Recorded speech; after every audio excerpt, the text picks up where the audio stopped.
checking out the new beta 1.3. First thing we notice, we go to the single player. We got new world interface, and instead of just 1, 2, 3, 4, 5, we have all the different worlds that are in our saves folder, which is very awesome. We have the option, when we create a new world, we can give it a name, and we can provide a seed. Very neat stuff. Alright, so we'll be back after we start up one of these worlds to check out some stuff. And this is actually another one of the new features, is that the save format's been changed, and all of your old worlds can be converted to the new save format the first time you play them. So, for a small world, it takes maybe a few minutes. This is a larger world, so this one may take a while. So, I tried it on another world already, and it seems to work okay. I haven't seen any bugs in that yet. So your save files should be safe, but, back them up first before you convert them. You never know. Something could go wrong. Alright, so we're going to cover some of the new stuff that you can make in the game. The main one, really the big one right now, is beds. You can make a bed you need, that's another thing that we'll get to in just a moment. But we put 3 planks of wood, above it 3 blocks of wool of any color. You can actually even mix them if you like. It doesn't have any effect on the color of the bed. The bed is always the same, always looks the same. And what the bed can be used for is to sleep through the night. Now, if you use the bed outdoors in an area where mobs can get to you, it will not work. And it'll cause a mob to spawn next to you. Let's see what happens.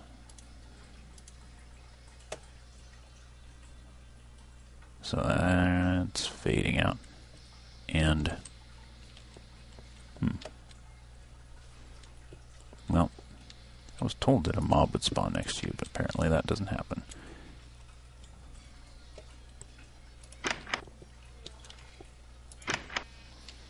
So I guess it's the next day already. Interesting. Anyways.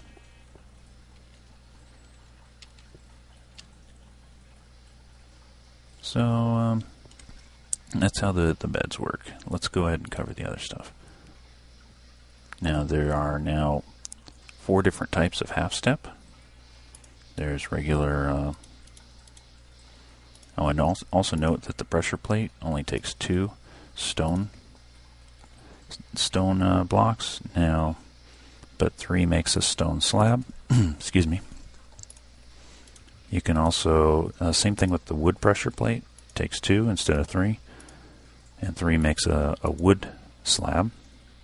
You also have sandstone slabs. 3 pieces of sandstone makes a sandstone slab. And 3 pieces of cobblestone now makes a cobblestone slab. Alright, and there was some changes to the way that's handled as well. Let's go ahead and put those in our inventory. Okay, now one of the previous issues that we had with stone slabs, we'll go out here in the open area. If we place 2 on top of each other, you get 2 half slabs. Previously, you'd only get 1 half slab. Kind of interesting that it looks like a regular block instead of 2 half blocks.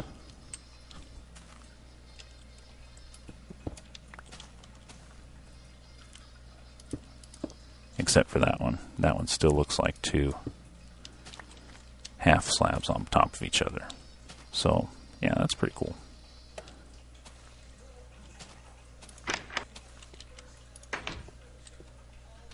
Alright, one of the other major updates were redstone repeater blocks. So they have basically 3 functions. They act as a repeater so that you can extend the length of your redstone traces. They act as a delay circuit, variable delay circuit, and they act as a diode. The flow of the circuit can only go in one direction, and forgot to grab some redstone and something to activate it with. Let's grab a lever. Levers are good. Let's take a quick look at how that works. Alright, let's move this stuff we don't need out of the inventory. Let's put the repeaters, a note block, some redstone, and a lever down here. So we'll have some redstone leading into there. We'll have our repeaters, and we'll have a switch. So you can see there's a delay when you right click on it, or left click on it, it breaks it. If you right click on it, it changes the delay rate.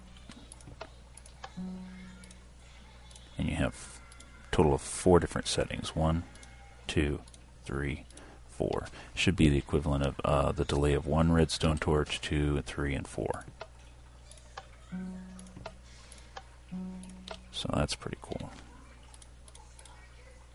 And now they are directional.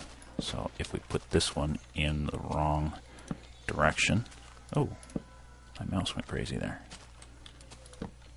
So now they see the 2 arrows are pointing towards each other. It will not go, the flow will not go that way. It only goes in this direction. Maybe we should try experimenting, shall we? Yeah, see, it only comes in from that backside. And if we want to have some fun here, let's see.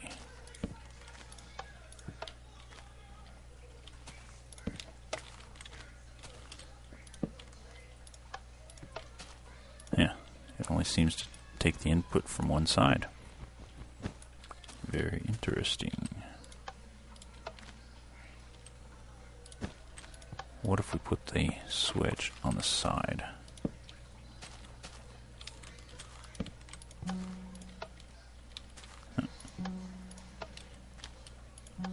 Yeah. See, it still takes the input from there, but it does not take the input on the top. Lots of cool things that we can do with this. Nice circuitry. Again, it can be used as a diode, repeater. You can make clocks, all kinds of cool stuff with that. So that's really a big major one, I think.